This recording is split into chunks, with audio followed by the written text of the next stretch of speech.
we are live. Welcome back to our After Hours podcast. Sorry, I hesitated a little bit because we have not seen each other for 3 weeks. It's been ages. I It- had forgotten where to come to the studio. no, of I had to put course, it into Google. actually, we had a little bit of internet issue earlier, and I didn't even realize that Stephen has arrived, and you had to message me and say ding dong. I did, exactly. We're going to have a look at your doorbell, because your doorbell shouldn't rely on the internet. That's probably not a great thing. Yeah, I know that. And this is the thing that long time ago when people were deciding that they no longer needed landline. And I am Mhm. in the belief that you need to, because given the state of the world at the moment, Yeah. you need something that is wired down in the ground to make sure that if something is to happen, you have connection. You still have connection. See, I think that's an interesting view. I think that wired connection definitely helps.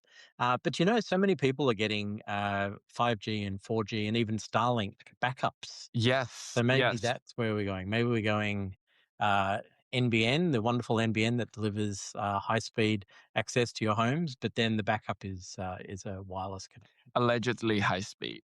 Uh, But today, we are not going to talk about any of that because, as you can probably see in the title, we are going to do a little bit of a recap of my experience at Natural Products Expo West 2026 in Anaheim, California. And prior to this, actually, we were supposed to start. I know for you who tune in for many weeks and we let you down for 3 weeks. I'm so sorry. We're 39 minutes late because on top of the doorbell issue, internet issue, I actually had to do a debrief with Stephen because whilst I'm really transparent in sharing with you my journey, my adventure, of course there are certain things that are commercial in confidence, mhm. and I believe you me, I really want to tell you and speak about this because I'm all about manifesting, but there's also a commercial aspect to that. But I have to tell you that Stephen is very optimistic, very cautiously confident that we are on the right path and on the right track. And whilst we're not there yet, I always say this that we are one step closer than yesterday, which is a great perspective to have. I think that's a really great perspective. I think it's really good to have a future looking view. You need some targets. But from what you've told me, I think starting reasonably small, like in terms of the conversations, I think that's super important. Building some strong relationships with individuals, because that's how you get known in a company. That's how you move your product forward. Yes.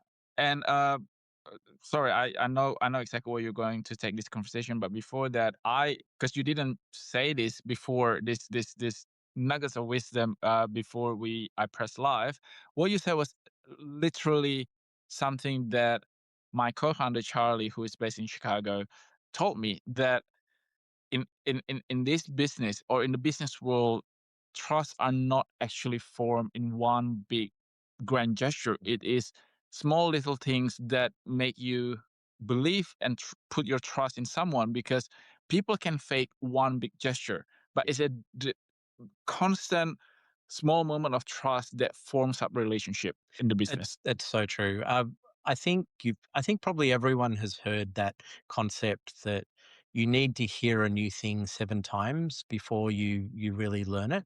Uh, I think the same thing gets applied to relationships that we form. So if you meet somebody at a party, maybe you exchange phone numbers, and like let's keep it business focused. So I didn't say anything. it was the look. You're going to have to follow that person up. Yeah, And in fact, you can judge how successful you've been in that first meeting if the other person follows you up.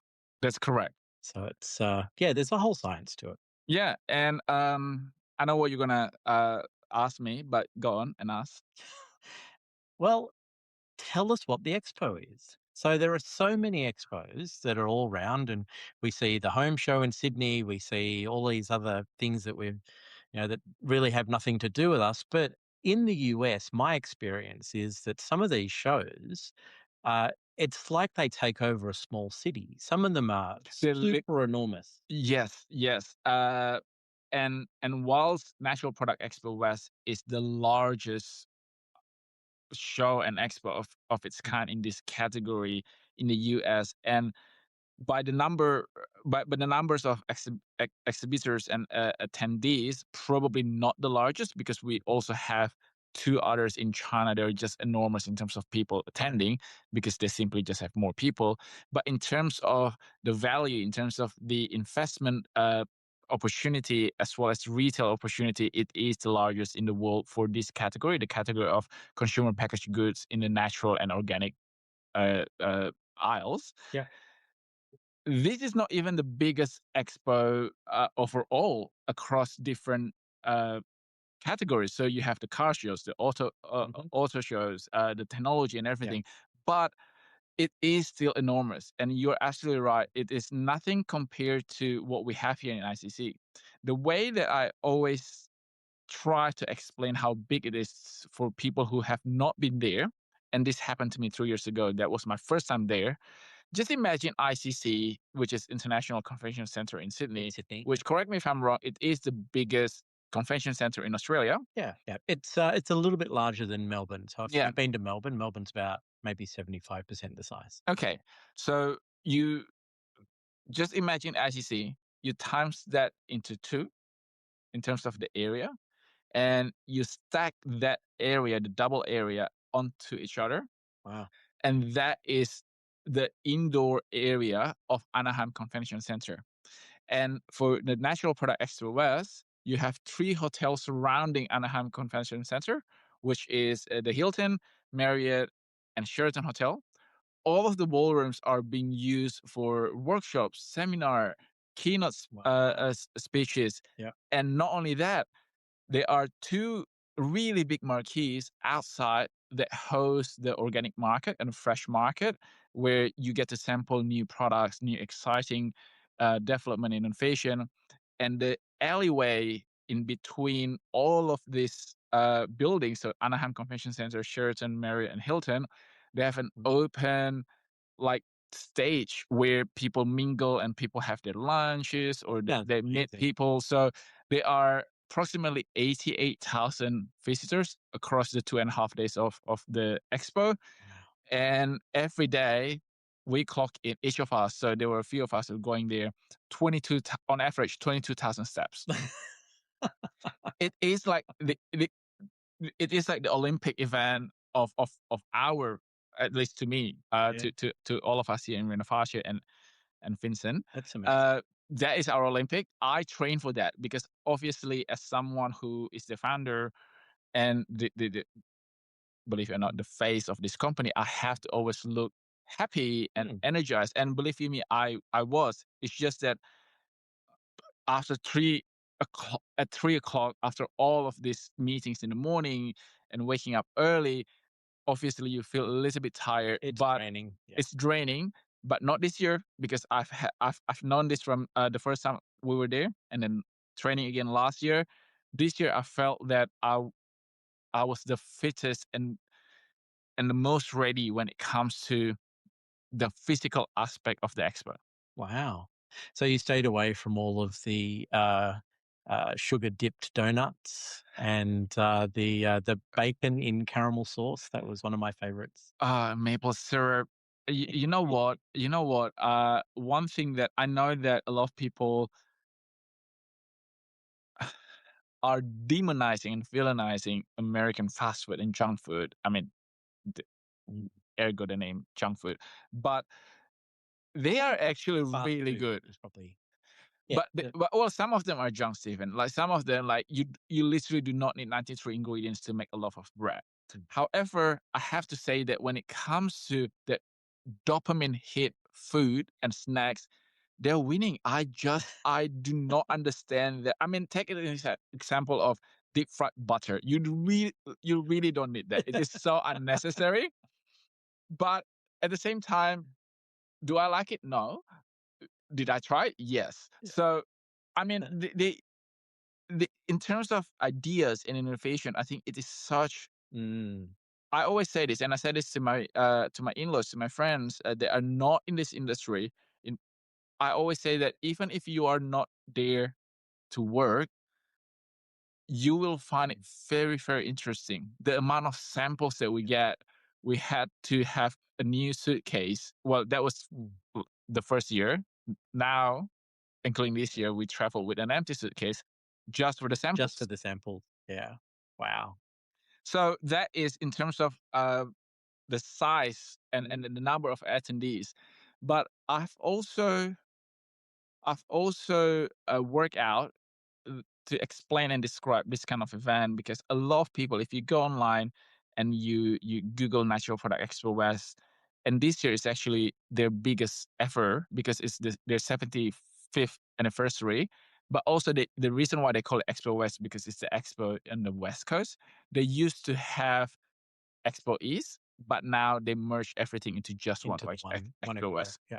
So it's a So really big so that's 75 years? years, Wow. 75 years. Wow. So this is the reason why I say that for supplements, natural skincare, good and better for you food and drink products, America, the United States of America, is the promised land Yeah. of our industry because 75 years of the expo, they have had more than that in terms of um, I guess the product the development. product development, but also the consumer pull and interest when it comes to Yeah. organic and natural food product and drink product and Yeah.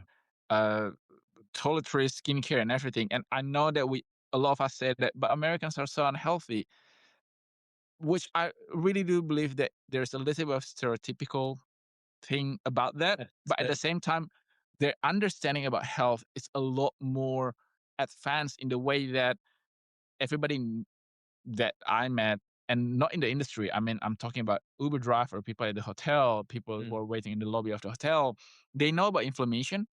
They know about antioxidants. They know about phenolic antioxidants. When we started Renovatia here in Australia 11 years ago, the one of the biggest challenges was to explain to people what inflammation is. yeah. And there, the market is so ready. I obviously had to explain the unique value proposition of our products, activated phenolics and AP Skin, but I didn't have to start by learning, oh, by the way, our body is made of trillions of cells. When cells get inflamed, Mm, that it can cause a whole lot of issues to our body. So antioxidants can help to reduce inflammation. We skip that part mm. because It's assumed they knowledge. already have a grasp of this concept. Fascinating. Fascinating. Did you, in the people that you met at the expo, was there a wide range of knowledge around natural products, Yes. starting from almost none at all the way through to super experts? Y- yes, because when you go there and you compare notes with other experts in the industry, you almost sort of kind of in my head there are three categories of these experts. So it costs $2,000 to just be there Mm, as an attendant. yeah. So uh, people who were there really wanted to be there. Mm. It's not just It's not it's people on the street. not a tourist destination or something that you do. Oh, by the way, it's on. Let me Mhm. just go there because it costs money to be there. So in my head and the way that I silo these people who attended Expo West, there are three categories in terms of experts. People who are into the products by passion and from the scientific point of view. So you can I'm in one of those buckets, and you can also have people who are into the herbal tincture concoction, or people who are really passionate about growing their crops organically without fertilizer, Okay. or the how to make wine that is aligned with the moon cycle, for example. Mhm. So people who are really passionate with the craft itself. And then in the second category, you have people who are very business savvy, who are like they can forecast trend. They work really really well with people like me, for example, in terms of product development.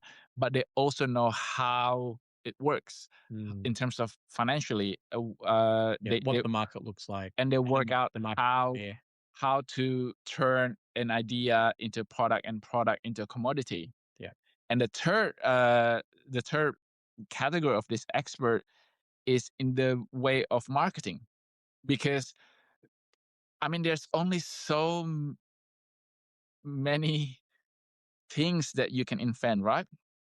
I mean, sure, you can have different flavors, different coloring, different packaging, but most of the time, it is these people in this third category of experts that sell the product. I mean, bottled water, for example, there were at least 18 brands of bottled water there. Mm. At some point, I actually had to ask, so what makes your water different? Yes. Or men wipes. So men wipes is basically just wipes, your normal wipes, but it's in black packaging and they're selling it to men because That's red. somehow using normal gender neutral wipe makes you unmanly. Uh-huh. They're What baby wipes? You wouldn't want to use baby wipes. It not doesn't not sound not very if you're a man.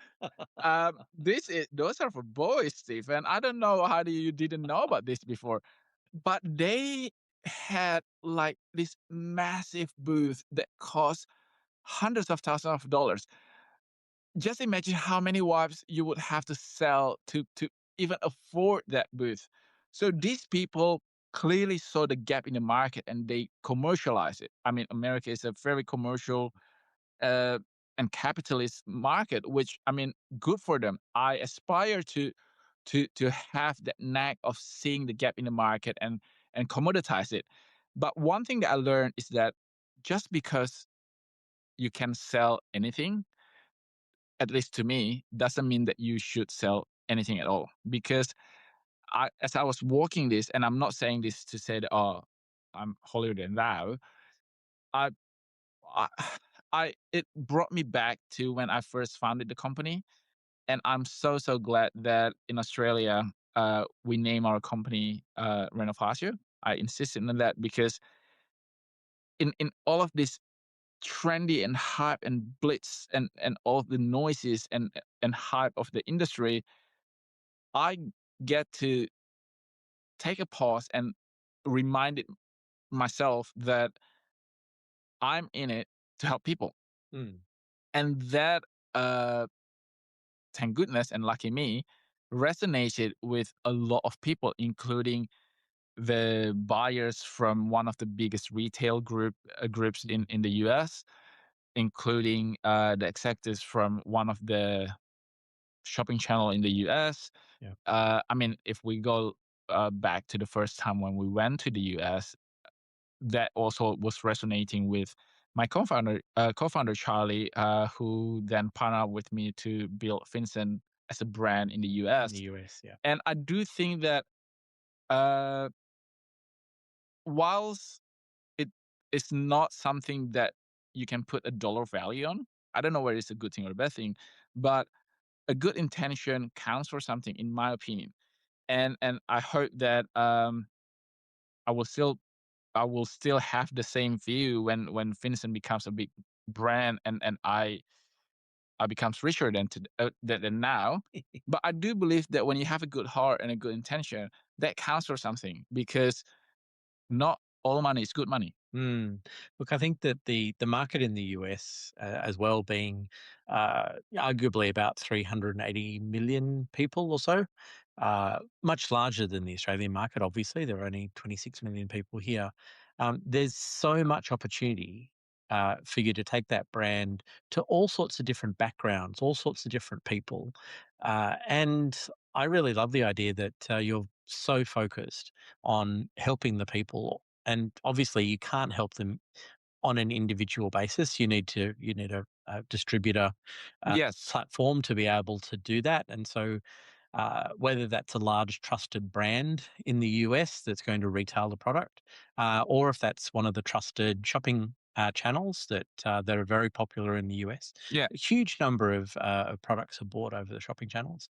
I think that those two paths to market still keep you that connection with that end person, the end user. Yes. And I do, you know, I was born in Indonesia and I came here when I was 18, almost 19. And whilst in Australia, we have this great Mm. healthcare system. It was not necessarily the case where I grew up in. Indonesia now does too. And this rings very true with the US as well. It Mm. is notorious that some people feel that they cannot afford to be sick in the US Yeah. because being sick can literally bankrupt you. But at the same time, I also feel that being healthy for so long is almost like it's being gate capped from the general population. How many times have we heard that, oh, but being healthy is expensive, healthier products are expensive? Mm. It's almost like people, both consumer and industry uh, stakeholders, perpetuating this notion that someone has to be wealthy to be healthy. And I really absolutely hate that notion. Mm. Part of the mission in the US is that I really want to communicate to people so much so that they believe that they do not have to be wealthy to be healthy. It's not health should not be a luxury. Yeah. Yeah. If you have a healthcare system that makes you unable to afford being sick, at the very least, I want people to feel that they're empowered to be healthy, And to be preventative to be as well. preventative. So Exactly. eat well, the right supplements, right mix of different foods. That is correct. And I do think that the movement is there. And I feel that uh, we we arrive at the right time and meeting the right people. Mm. Probably, I would say 80% of what I count as success so far in our trip to the US happened by chance. And I do believe in being lucky. Mm. I also believe that luck favors the prepared people. So I think it's a combination of everything that makes me so happy. I mean, it was a really hard work, but I also find a lot of fulfillment because I learned a lot from these people. I learned a lot about like one of the highlight in terms of the experience meeting the giants from the industry in the US is that I had this meeting with the group of buyers that I told you just now, and they were just so nice, Wow. so kind, friendly, to the point where I thought that I was imagining things. And luckily, Charlie was there because after the meeting, I could then do a debrief with Charlie and said that they did say this, right? Because because I mean, I've met a lot of buyers, and don't get me wrong, there were a lot of good buyers here too in Australia, but there were also buyers who think that they hold the fate of Of your your company business in or the your yeah. company in their hands, Yeah. and they really exercise that kind of authority and power Mm. compared to this group of buyers who, again, couldn't be any kinder to me, to the point where I then become, not that I didn't believe in myself, but because they reacted and responded so well, it then gave me the encouragement to be presenting with more conviction because I felt that they believe in what I'm trying to achieve. Because Yeah. I always get a little bit nervous when I start a meeting by saying that I want people to believe that they can be healthy without being wealthy. Because corporate America is notorious of, like, they Yeah. want money, money, They money, just want the money. first bit, the Exactly. wealthy. So if you start with something like that, some people might say that, Vincent, you shouldn't have done it because then they ball. But I do believe that I want, Mm. I mean, to just talk about it means nothing. I feel that if I really want to be part of this revolution or lead this revolution, even, I have to find the right partners. And hopefully, I mean, it's not a done deal yet, but hopefully, this is the beginning of partnering with the right people to bring upon With the right change action. with the right action. Yeah. Yeah. And from what you've said, it really sounds like a win-win. So obviously a win for you bringing your products into a new Yeah. market, but also a win for them because it is a new product. It's a product which actually does address a problem that's in the US. and hopefully it's super popular. I Uh, hope so. was there much discussion about the Australian brand, so the Made in Australia? Did that make a difference when talking to people in the US? No, unfortunately, no. I think that this is something that is very different to whenever we did a show or an expo or conferences in Southeast Asia or in China, where the Australian brand and made in It's Australia strong, yeah. is very strong, and people associate the country, our country, with clean, fresh, organic, natural, and healthy, Mm. which is true. However, being in the US, it is I I might be wrong, but from my encounters with all of these people, they their response was neutral whenever I say that, "Oh, it's made from 100% Australian apples." Yep. As a matter of fact, there were a few people um, who later on became interested after asking why Australian apples, why not American apples, and I had to go and be a little bit put on my farmer's hat and say that,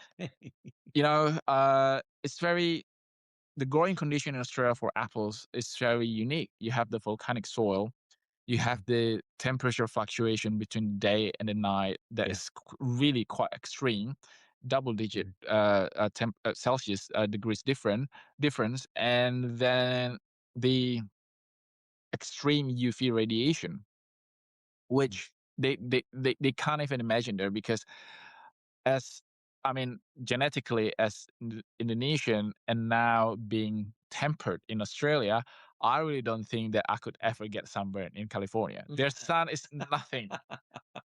I mean, if there was, I don't know if you know what, like if I were a vampire in Australia, I could just walk Ju- the daylight Just wander in around Cali. town. I know.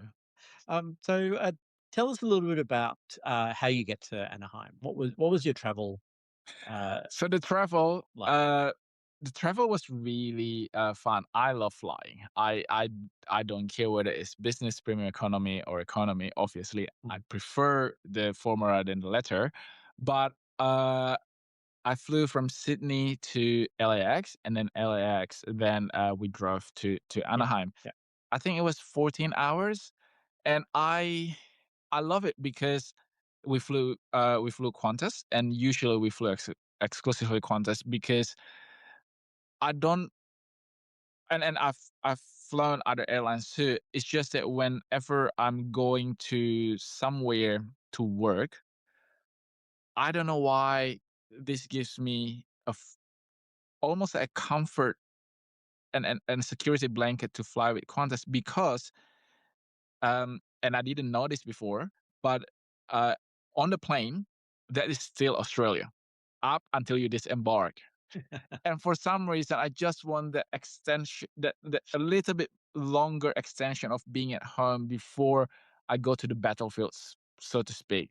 And yeah, that mm. the people, the crew members were all really good, and I got to practice my pitches with them, my elevator pitch, my presentation, my speech. So they were really really kind, and I know that I know that a lot of people feel the same way whenever they fly a contest, and the people on board was just really nice. And the other thing that I also want to mention is that Marty is our driver, and I don't know because you work a lot in the US too.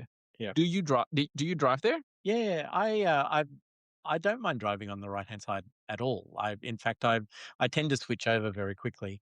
Uh, Yeah, that's yeah, that's exactly why I mentioned this mm, because I, for the life of me, like I have driving license. I don't like to drive, but I do drive. yeah. I'm an okay driver too, despite the stereotypical Asian driver. What I'm trying to say is that as soon as we got out from the rental In LA, in yeah. LA, which you had to take a bus to, Mhm. it's almost like nothing for him. He was just driving like That's it's a amazing. most normal thing. The only time I got slightly caught up was I had an opportunity to drive an American muscle car in Nashville, and so I jumped into it and all very excited, and then I looked down, it was stick shift, And I'm like, but I use my left hand in Australia. Yes, yes.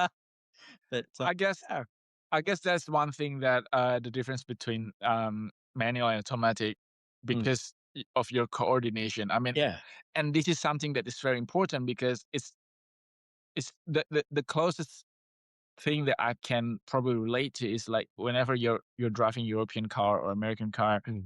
the And indicator the and windscreen wiper, wipers, yeah, yes. yes, which is fine if you do it like that. Right? It's No, not no. dangerous. But Mm. with the is it transmission stick? Is that what you call it? The It's shifter? the shifter in the US, the shifter or the transmission. Yeah, Yes, yeah. that is Gear stick. We call gear it. stick. Yes, that is not as trivial as Oops, sorry, I turned the wiper. It's not. You don't want to be changing gears into the No, gear at or 110 miles an hour. yes, and this is the other thing that is also worth noting is that even though we've spent a lot of time in the US in the past 3 years, I still can't. My brain doesn't work with miles, meters, feet, as well as Fahrenheit and Celsius. Do you work? Does your brain work that way? So my brain works in miles and kilometers. I don't Okay. really have a big problem with that. But Celsius and Fahrenheit, like I know that there's you might Well, I can 32 or double or well, I can do that. I can do it yeah, if I have pen and yeah, paper. yeah. But then I found a solution, a quick trick chit shit to this is because we have to put a storage condition for our products. Mhm. And in Australia, store in a cool temperature, cool and dry, below 25 degrees Celsius. 25. Okay. Yes. And then in our American product label is 77 Fahrenheit. So I always know whenever people say, oh, so hot, it's 90-degree. And I said, oh, yep, it is hot because it's over 77, which is over 25 degrees Celsius. I said, Yeah, oh, I think 102, 104 is just over 40. okay. And every time I go to Vegas, I tend to go there for trade shows, Yeah. whatever.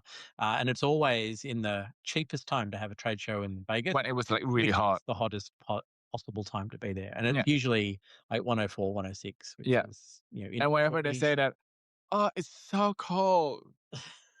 What is it? Oh, it's like 40-degree. And I was like, yep, it is cold because it's below 25-degree. So that's how my brain works now. Excellent. Um, at Yeah, least I can gauge because that is the thing. Like, obviously, you can just pull out your phone and Google to convert this. yeah. But in the conversation, I would like to be able to gauge how cold or how warm the temperature is. Mm. Something to work on. Yes. Um, What was another the most surprising thing in the US for this trip? Wow, we're back at your mind reading skills now because literally before we spoke at the same time. What I wanted to say was that one thing that really was a pleasant surprise for me was that the Natural Product Expo West has been dubbed the Super Bowl of CPG, consumer Mhm. packaged goods. Um, and in a lot of sense, yes, it is like the Super Bowl. So Super Bowl, can you explain Super Bowl, please? Because I'm not a sport person, It's but a whole lot of people that run around after a ball, and you can tackle anyone you like. it is a competition. It's a competitive It's event. it's one of America's largest competitive events. Yeah. Yes. Yeah. So they call it that because of the size, and also obviously people go and attend there to compete, Yeah. Yeah. presumably against each other. And it's super popular. There are Yes. often tens of millions of people who watch it in Yes. real time. So they call it the Super Bowl of our industry. And I disagree with that because to me as an outsider going into the event as Australian going into the United States of America for this event, I actually to me it is a little bit like a Thanksgiving of our industry rather than a Super Bowl. Okay. The reason being is that I really don't see that the competitive aspect of it is not so fierce. It's not like it is not, Mm. at least to me, it's not visible at all. Like people are very supportive. People are cheering Yeah. on each other in terms of like, oh, you got this deal, I got this deal, and good luck or congratulations. Amazing. And but at the same time, obviously, because Thanksgiving is also a family event, obviously there are family There members are that you don't like, occasional fights. Yeah. occasional fights. But that's what I felt. And it is a little bit different to the startup or small business or early businesses community that I've been involved with in Australia. Yeah. I feel that because our pool is so small, it's almost like people feel or these founders they feel or they have been forced to feel that it's either you or me. It's a fight for voice. Yes. I was at an event on Tuesday night, actually, and it was a founder pitch event. Yes. So there were five founders who got up and they pitched their product, and it happened to be most of them had something to do with AI. Okay. But it felt like a competition, and it really shouldn't have been Yeah. a competition. It should have been a sharing sort of thing. So that's really interesting in the US. Maybe the market is large enough that everyone has bait. The pie is so big that it's almost like everybody is invited to have a slice. Yeah. And some people will have bigger slice, and that's fine. And I really like that because I remember, I don't know, 12 years ago when I started this in the first 6 months. So we spent probably 8 months, 8 to 10 months from from founding the company to actually products on shelf Yeah. in market. So during that time, I was really disappointed in the sub community because I felt that it's so cutthroat and it was very almost vicious. That I mean, even for people and founders who are from completely different industries, Yeah. like I have Completely different market. yes, I have met people in the US who not only in the same category, in the same almost, you know, same rows of shelves Mm. in the same aisle, they they were really helpful. They were like, Wow. "Oh, wow." As a matter of fact, they were like, "Wow, I remember when I started how many ever years ago and I made this mistake. Don't do that." Wow. I That's awesome. this is just something and I think not only it speaks about kindness, it also speaks about like Oprah doesn't mind sharing a public speaking tips because Oprah is Oprah. Just because you know her tips and tricks doesn't mean that you suddenly can become Oprah. So I feel that founders who can do that, they have that confidence that they are good at what they're doing and they Mm, don't mind people knowing a little bit about their trade secrets or tips and mm. tricks because they're so secure in what they have achieved and continue to achieve. And I think that's very empowering. Yeah, yeah. Look, I would say to almost any of the companies that I mentor, focus on your product, focus on your market, focus on your growth, and which is essentially exactly what you just said. And sharing is Yes. fine. Uh, I mean, obviously, I will yeah. not tell you how to make the product, and even if you do know that you can't because it's patent protected. But I absolutely agree in what you said because uh, on one hand, being in Expo West gives you this access and front row seat to all of the innovation product, be it the product, the Mm, packaging, the way to market the product. But at the same time, they can also become a distraction to what you're doing. mm. And I Take remember you from your path. exactly, Yeah. and I remember uh, long time ago because when we first started and launched this product, I was like, "Oh, it is so hard. Maybe we should just go with like, I don't know, gummies or whatever it is." And then I read something about how they race racing horse Hmm. or train racing horse, the thoroughbred. Okay. Yep. Yep. And the reason why they have the blinders is because you want to make sure that you you're focused on what you are doing. You're focused on your Mm, track. You're racing your own race because when you are too busy looking right and left, not only you might trip, you you become you become distracted and it yeah. slows you down. Yeah. No, absolutely. Yeah, and which is really funny because later on, many years later, I read a book by Kerry Washington. and she used to, before she became an actress, she used to be a yogi, and she used to teach yoga.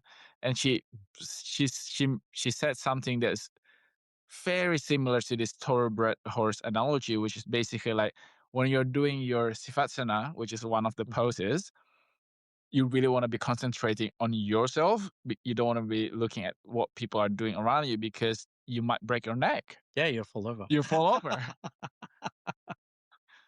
Yeah. Um, on the flip side of that, was there was there anything that you saw in the show that, like, really piqued your interest? Something that was just something you'd never thought of?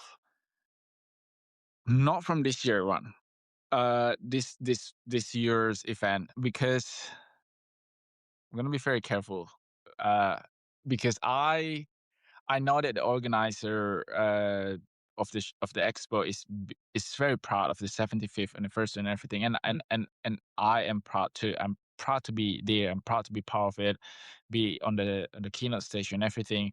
But I have to say that in terms of innovation, this year out of the 3 years that I have attended is probably, it ranks third compared to my first year and second year. mm, And it's not because I'm jaded. It's like 3 years. There are people who have been attending for the past 10 and 15 mm, years, and they agree with me, because I feel that it has become a little bit of a rat race when it comes to trend. So everybody's doing protein. Everybody's doing water in a can because of mhm. Liquid Death brand, and everybody's doing fiber. Yeah. As a matter of fact, I said in my speech, I say that a lot of people brand our industry, the health and wellness industry, as very fickle, because one year you want to promote dairy, the next year, no, no, no, it's Yeah, no oatmeal. dairy, it's something Yeah, else, yeah. and then a protein next year is fiber. What is it, right? Like, because science supposed to be constant and firm rather than Mm, flexible depending on what you want to sell. So one thing though that I took from all of that, and I say this, that actually inspired my keynote speech, was that what hasn't changed, and I don't think it will ever change, is that people will always want products that work, products that help mhm, to increase their quality of life. And luckily, uh, I mean, got my PhD based on that, but luckily we're in that space, mm, because you want something that when people take that, it's not just because the packaging is pretty or the marketing is so slick, mm, because you can fool people once, maybe twice. But in terms of customer retention and customer loyalty in the health and wellness industry, it mm. will only happen when the product works. When the product works, yeah. Wow. So yeah. So, you mentioned to me that, you're likely to go back to the US. Yes, Uh, fingers crossed. think I if any of you are in a good place currently in your life, and you probably don't really need your luck for the next, like, I don't know, 3 or 5 days, just send it my way. I will return it. I will return your luck back after I finish the contract negotiation, which is actually not as scary as it sounds like. Um, we probably, fingers crossed, and I'm saying this, I'm not gonna say the brand, but I'm going to say the date because I believe in positive manifestation. mhm. The 6th of May, potentially we will be nationwide on a network in the US. So amazing. Do you have any other markets that you're also looking at the moment, or is it Australia and the US? Australia and the US, we sell in Indonesia and Singapore as well, and a little bit to Hong Kong, China. But they're in good hands of people. They're in the good hands of good people who are managing that. For me, the US is a little bit of a personal. It's not personal conquest, but it's a personal. You have to understand, Stephen. I never really learned English formally, so all of Mm. my knowledge about English came from American TV show. American, yeah, yeah, American TV show in particular.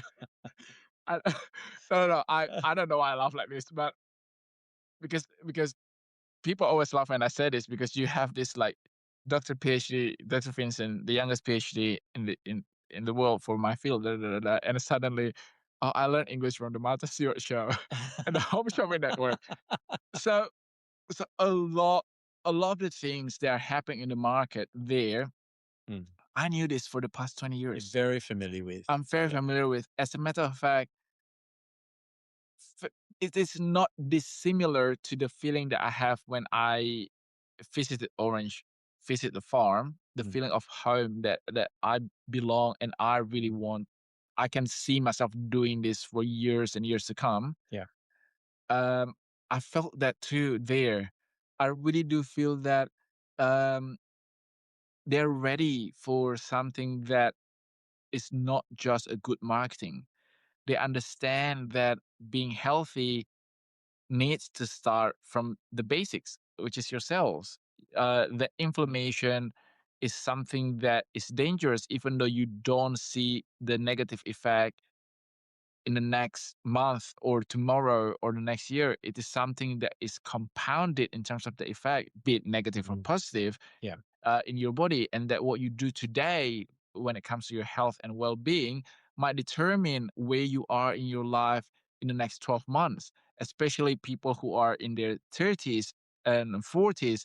What they do today determines not only their health and well-being in the next 5 years of their lives, but also their kids, because studies have shown that healthy parents tend to have healthy kids as well. And then that kids will then develop healthy lifestyle for their own kids. So I feel that finally people are grasping the concept that being healthy is not just something that you put money to. It is literally a smart investment, because if you're hardworking parents, you want to be you want to keep being healthy to work hard for your kids, and that your body is your asset. And um, I'm not gonna go down the route and say that your body is your temple, because sometimes I treat my body like a jumping castle.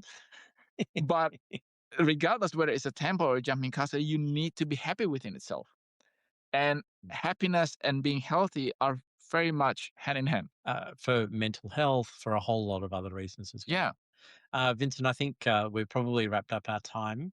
Uh, Oh, oh, I'm tell so me the happy. story about tell me about this brand of vodka that you sent me on a wild chase for. so He thinks that it, it he thinks that I he thought would I was going to rev get up. away with No. that. Yeah, exactly. So one of the first times I went to San Francisco, and listeners, please stay on board with this. It's just it's a couple of minutes. Yeah, it's an okay story.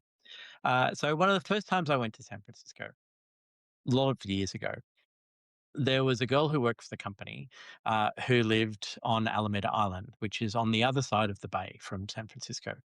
And she said to me, "Why don't you come over? You can watch the sunset over San Francisco, and we can have a couple of drinks. I'll invite some of my friends." I thought, "Oh, that sounds awesome! Unique experience in San Francisco."